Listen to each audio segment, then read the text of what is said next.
Hey guys, today I'm going to tell you how to create AI images for free in iPhone.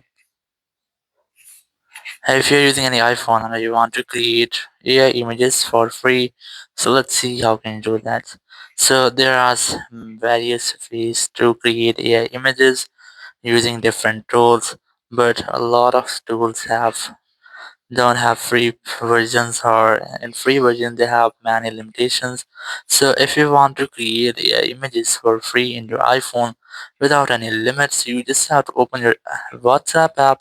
In WhatsApp you'll get a built-in feature of your WhatsApp, which is Meta AI. You just have to simply tap on this Meta AI option, and here you have to enter your prompt or explain your image which you want to see in your image. So for example, I'm going to enter something.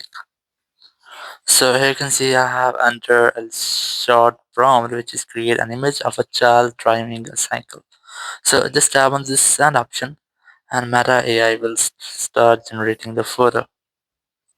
So here you'll get the photo which is AI generated, and you can see it has the bestest quality. You can easily download it, simply tap and keep a long press on it, and then it will be automatically downloaded to your gallery. So in this way, you can easily create a lot of AI images without any limitation or in better quality using your Meta AI feature. Thank you very much for watching the video. Until next video, bye bye.